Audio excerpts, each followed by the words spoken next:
Welcome back. Ito po ang kilibong sultan ng katwiran at ating tinitingnan kung paano ang mga mahirap sa ating lipunan ay nabibigyan natin ng angkop o tugmang tulong upang yung kabataan naririyan sa mga mahirap na pamilya yan ay makapag-aral, maalagaan ang kanilang kalusugan. Kaya isang programang kung sasabihin natin hindi pa basta-basta, kundi talagang sinasakatuparan sa pamagitan ng NAPSI, at saka ng DSWD.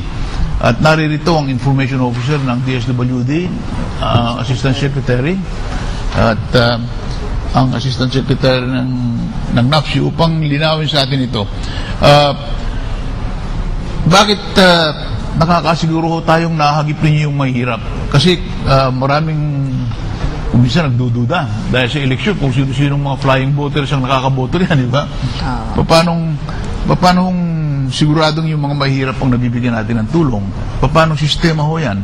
Milyon ho yan. Sinabi ko nga ho sa inyo kanina, Senator, meron ho kami na sinimulan din kasabay ho nitong Pantawid Pamilya na isang sistema, yun yung National Household Targeting System for Poverty Reduction. Kasi nga ho, palagay ko ang susi ho para matulungan talaga na yung maging successful yung Pantawid Pamilya ay yung makuha mo yung talagang mahihirap. Di ba? Kasi gusto natin talaga maiangat yung mga mahihirap. Sino ho ang magbibigay sa inyo ng impormasyon? Yung si ganito, si ganyan, talagang mahihirap. Hindi ho kami humihingi ng informasyon ng kung sinong mahirap. Bumababa ho kami sa mga pamayanan natin. Kayo mismo nagsasurvey. Opo, may assessment po tayong ginagawa. May dinevelop po tayong household assessment form at sinasubject ho natin. Ang ginagamit ho naming indikasyon para pasukin yung mga areas na yan, yung poverty incidence level nila. So kung sinabi ho dun ang NSCB ho, merong small area estimate. So, yung municipality ito, masasabi kung ano ang poverty incidence dyan. So, yun yung mga 50% and above, sinasaturate po natin yan. Pinapasok po natin lahat. Yung mga field workers ho kayo. Nag-hire po tayo. Yung po sinasabi ni Asek Lila na emergency employment, isa po yun na form kasi for a month, tinrain po natin sila kung paano gamitin yung household assessment form. Nagkaroon din po ng mga policies, in-introduce po natin sa local government na sila po ang mga enumerators natin. So, meron din po silang supervisors kasi we want to protect the integrity na hindi ho yan maglilista lang na o hindi yung kung sinong nirekomenda ni Barangay Captain ganito. Kaya nga butantes niya lahat yun. Kaya nga po, meron nung enumerators pero may supervisor po yung mga enumerators na yan. At yung supervisors po, may coordinators yan. Para nililinis po natin yung data. Bakit napakarami ng mahihirap sa lugar ng Western Visayas, Eastern Visayas, sa Bicol region, marami tumatanggap ng tulong dyan? Yun yung sinasabi natin, ang pinagbabasihan natin yung NSCB na data po. So, ito ho, pinasok ho natin yan, yung mga sa Eastern Visayas, sa Bicol. At sa ngayon po, yung sinasabi nyo, yung database ho natin, mahigitong 10 million households. Households ito, Senator, hindi ho tao lang. Times 5 mo yan, o times 6. Yun po yung nasa database natin, nasa DSWD, na yun po ang na-enumerate natin, na-assess po natin. At doon po nanggagaling ngayon yung 2.3. Kasi doon po sa database na yun, nandun po yung 4.6. In fact, mas mahigit po sa 4.6. 5.2 million po ang nasa database namin na mahihirap. Pero hindi po lahat na yun ay for CCT. Kasi yun lamang pong mayroong 0 to 14 years old ang ipinapasok natin sa programang CCT. Ang iba po, sabi nga ni Asek Lila, pwedeng tulungan sila dun sa ibang interventions ng ibang agencies. I was wondering because, it's not my impression, but it's a fact that some of the poorest Filipinos are in Muslim Mindanao. Okay. Kasama po yan sa pinakamahina ang ani nila, pinakamahina ang serbisyo ng gobyerno, nagda-drop out sila sa grade 2, daming drop out, grade 4 lalo na.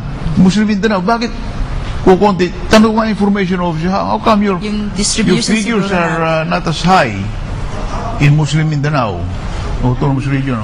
Yung sa autonomous region natin, sir, mataas talaga yung kukunti sa Sulu, kukunti sa ang target namin? Hindi ang lumalabas yung tumatanggap sa atin. Oh, hindi po. Marami po. Siguro ibigay mo ang distribution. Yung sa, wala kasi kaming breakdown, ma'am, pero sa Mindanao po, meron tayong 989,481 na beneficiaries po ng Pantawid Pamilya. Sa Muslim Mindanao pa lang po siya. Ay, sa Mindanao po. Sa Visayas naman po, 442,622,000 households.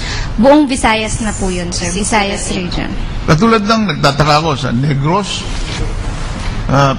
Negros Occidental. Ang dami na tumatanggap. Hando doon ng Bacolod. Hindi ba mayamang siyudad yung Bacolod?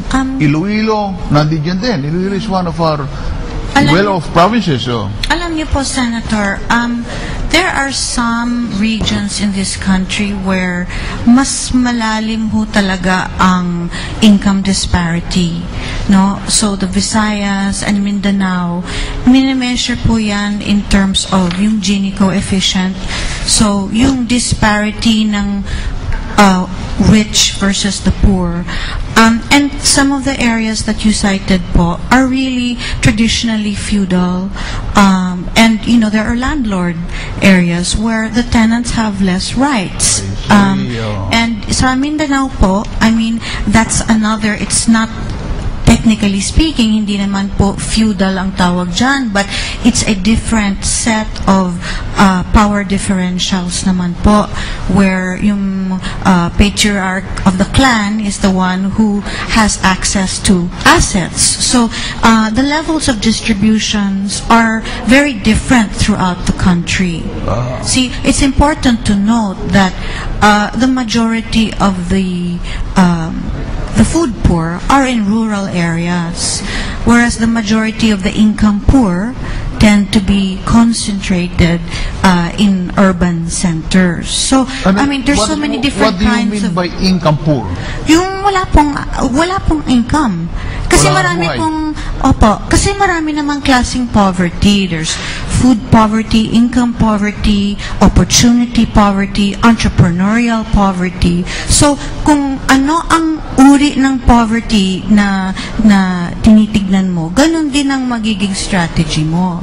You cannot have a blanket. Sa urban areas, siguro package of poverty nandun sa Islam areas. Yes, yes, of course. Doon naman sa rich land but landlord-dominated communities, feudal communities, sa Sakada settlements, you know? And in deeply rural area like Mindanao, na walang kalsada, baka nasa bundok. Yes.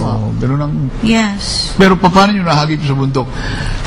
Magbabalik po tayo at pag-uusapan natin kung paano hinahagip, kung manahagip pa man, yung kahirapan at binibigyan natin ng solusyon yung kahirapan yan para sa susunod na henerasyon, kanin nyo, kung maaari, ay hindi na mahirap yung mga anak na mahirap.